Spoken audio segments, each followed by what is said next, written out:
आज की इस वीडियो में हम जानेंगे effects of inflation on investment decisions. क्या होता है, मतलब एक डिसीजन लेना है इन्वेस्टमेंट से रिलेटेड तो उस पे महंगाई का क्या असर होगा।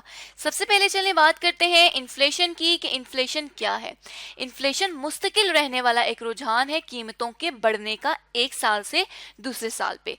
ऑर्गेनाइजेशन में इन्फ्लेशन का डिसीजन मेकिंग में इस्तेमाल इसलिए किया जाता है कि जो लॉ आप ये ऑर्गेनाइजेशन ये चेक कर सके जो प्रोजेक्ट ले रही है क्या उसकी परचेजिंग पावर इतनी रहेगी, क्या उसकी खरीदने की ताकत इतनी रहेगी कि जब तक प्रोजेक्ट चल रहा है वो सरवाइव कर सके, उसको कोई अगर वो खर्चा करती है प्रोजेक्ट पे तो कोई नुकसान तो नहीं होगा।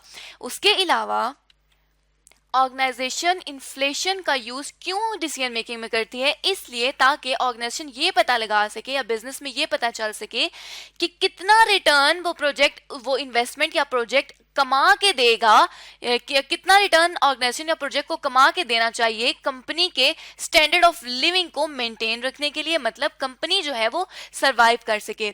अगर हम इन्फ्लेशन की एग्जांपल की बात करें तो यहाँ पे हमारे पास बिग कंपनी है जिसने एक कार परचेज की थी पिछले साल 1 मिलियन की, और अब वो जो कार की प्राइस है नेक्स्ट ईयर पे वो पहुंच चुकी है 1.2 मिलियन, मतलब 0.2 मिलियन का इंक्रीज आ गया है गाड़ी की कीमत में।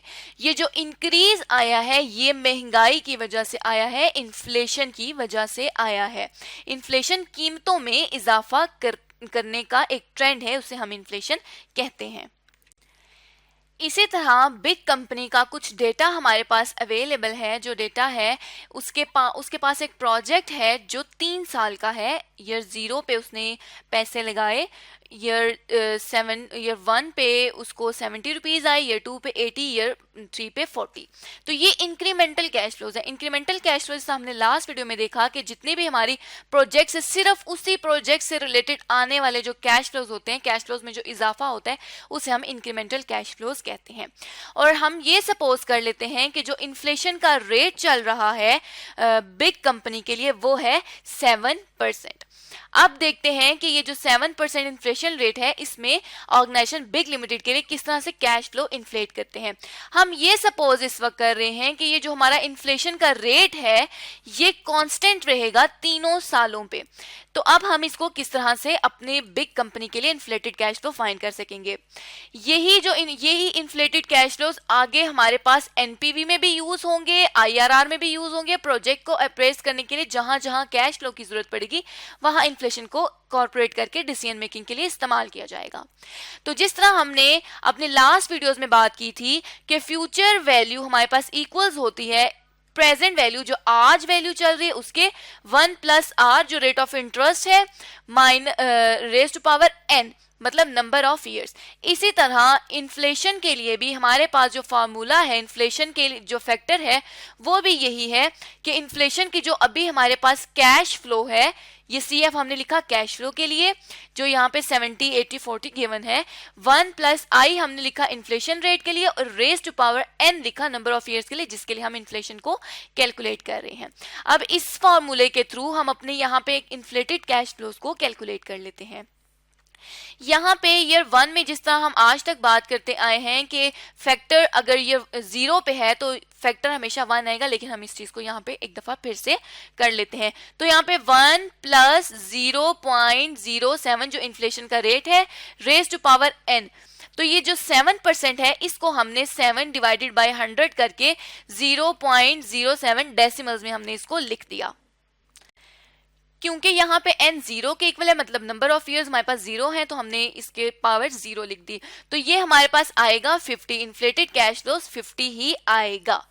नेक्स्ट अगर हम बात करें तो 70 into 1 plus 0.07 raise to power 1, क्योंकि अब पहले साल के लिए इन्फ्लेटेड कैश फ्लोज फाइंड कर रहे हैं इसलिए यहाँ पे हमने 1 लगाया। तो ये हमारे पास आ गया 75, इन्फ्लेटेड कैश फ्लोज आ गई ईयर 1 के लिए 70 से 75 होगी। इसी तरह ईयर 2 के लिए भी हम कैलकुलेट करेंगे 80 into 1 plus 0.07 raise to power 2, और इसी तरह ईयर 3 के लिए। तो ये हमारे पास ईयर 2 के लिए इन्फ्लेटेड कैश फ्लो आ गई 92 की और ईयर 3 के लिए 49 की।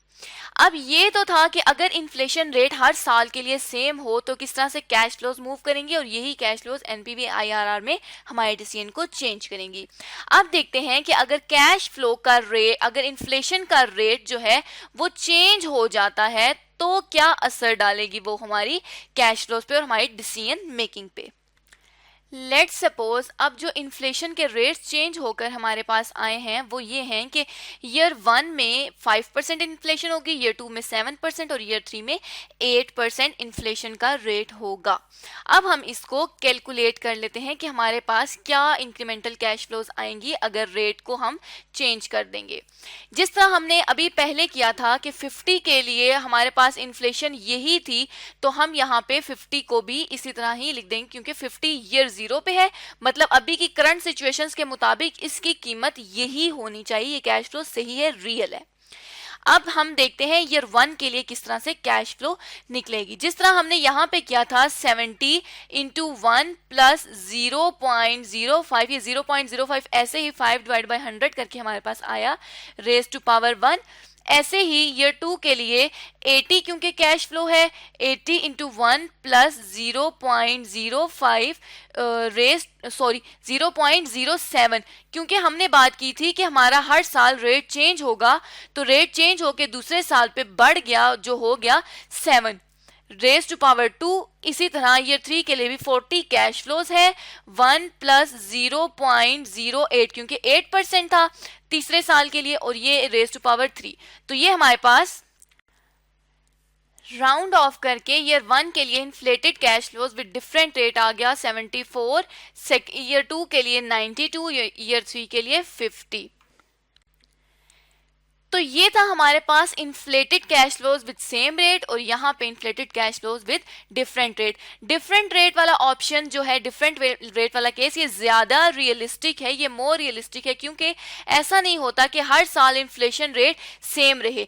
आजकल जो कंडीशंस हैं मार्केट की, इन्फ्लेशन रेट हर वक्त बढ़ रहा है, तो यहाँ पे ये सिचुएशन ज्यादा रियलिस्टिक होती है कि इन्फ्लेशन रेट हर साल में चेंज हो जाए।